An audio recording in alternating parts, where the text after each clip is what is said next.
Now you are watching New Eden TV. எனக்கு அன்பான சகோதர சகோதரிகளே, ஆண்டவராக இயேசு கிறிஸ்து நாமத்தில் உங்கள் அனைவரும் வாழ்த்தி வரவேற்கிறேன். இன்றைக்கான தினவசனம் சங்கீதம் 5ஆம் அதிகாரம் 12ஆம் இறைவசனம்.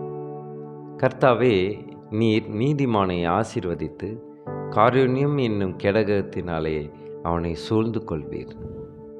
கர்த்தருக்கு மகிமை உண்டாதாக. எனக்கு பிரியமானவர்களே, நம் ஆண்டவர் நீதிமானை ஆசீர்வதிக்கிறார். ஏன் நீதிமான்களை ஆசீர்வதிக்கிறார்? நீதி நிமித்தம் துன்பப்படுகிறவர்கள் அநேகராக இருக்கிறார்கள்.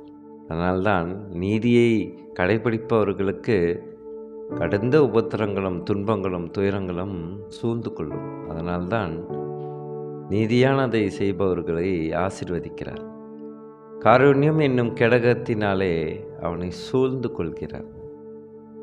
எனக்கு பிரியமானவர்களே, யாருக்கு பாதுகாப்பு தேவை? பாதுகாப்பு இல்லாதவர்களுக்கு தான் பாதுகாப்பு தேவை. ஆனால் பாதுகாப்பு இல்லாமல் போனதுக்கான காரணம் என்ன?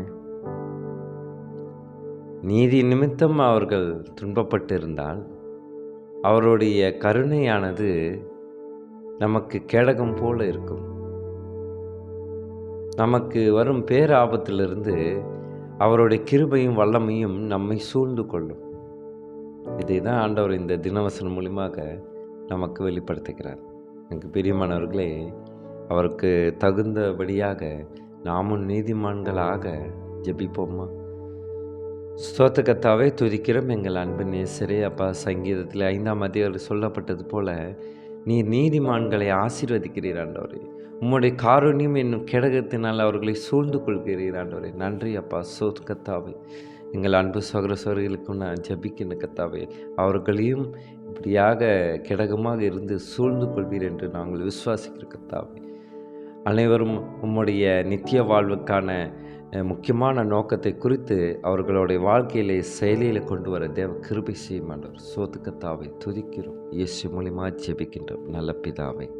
ஆமேன், ஆமேன்.